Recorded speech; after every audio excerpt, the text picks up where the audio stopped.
প্রার্থিতা প্রত্যাহারের শেষ দিনে চট্টগ্রাম ১১ আসনে এবি পার্টির প্রার্থী প্রকৌশলী মোহাম্মদ লোকমান তার মনোনয়নপত্র প্রত্যাহার করেছেন।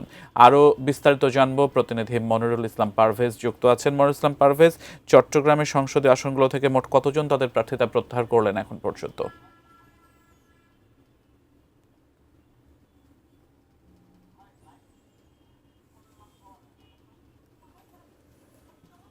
মনিরুল ইসলাম পারভেজ, দেখা যাচ্ছে যে আমরা এখন যেখানে রয়েছি এটি একটি চট্টগ্রামের একটি ভাইটাল একটি আসন, বন্দর নিয়ে যে আসনটি, এবং এটি আমির খসরু মাহমুদ চৌধুরী এই আসনটিতে বিএনপি থেকে উনি এখান থেকে প্রতিযোগিতা করছেন। তার পাশাপাশি জামাত সহ মোট 11 জন প্রার্থী ছিলেন, তার মধ্যে আমরা আজকে দেখেছি যে এখানে একজন এবি পার্টির উনি প্রচার করেছেন। অর্থাৎ এই আসনটিতে 10 জন এখনো মাঠে রয়েছেন।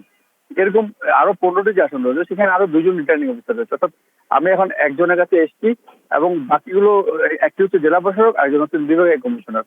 অর্থাৎ 5টার প্রতিনিধির সময় ছিল, সবগুলো গুছিয়ে আমরা হয়তো পরের যে খবর সেখানে তো আপডেট করতে পারবো যে মোট কতজন আসলে এখন পর্যন্ত ভোটের এই মাঠে রয়েছেন।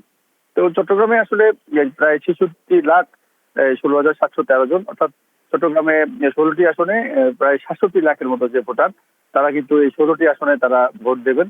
তবে এইবার একটু ভোটের ব্যাপারে সবাই আসলে একটু উৎসুক যে কখন যে ভোটটি হবে, আসলে আদৌ হবে কিনা, এ ধরনের নানান রকম কথা আমরা শুনতে পাচ্ছি। আমরা যখন এখানে এসেছি, এখানে অনেক ভোটারও আমাদেরকে এসে ওনারা জিজ্ঞেস করেছেন যে আসলে কি ভোটটি হবে কিনা। এই ধরনের একটি শঙ্কা বা সবাই একটু আশঙ্কা করছেন ভোটটি আসলে সুস্থভাবে দিতে পারবেন কিনা, এই ধরনের অবস্থায় রয়েছে। তার মধ্যে একটি জানিয়ে রাখি, চট্টগ্রামে গতকালকে র্যাবের একজন কর্মকর্তা কিন্তু নিহত হয়েছেন। তবে এই ঘটনা নিয়ে অনেকে এখন চিন্তা করছেন যে এখানে যেভাবে প্রশাসনের লোক মেরে ফেলছে, আসলে ভোটের পরিবেশটি ঠিক মতো ঠিকঠাক রাখতে পারে কিনা প্রশাসন, সেটিও আসলে অনেকে একটু উদ্গ্রীব বা একটু সংখ্যা প্রকাশ করছে। তো সেরকম একটা অবস্থার মধ্যে রয়েছে। তবে একটি খবর হয়েছে যে র্যাবের যিনি ডিজি উনি এসেছেন, উনি বলছেন কোনোভাবে সন্ত্রাসীদেরকে আর আগের মতো চলতে দেওয়া হবে না এবং এটি নির্মূল করবেন।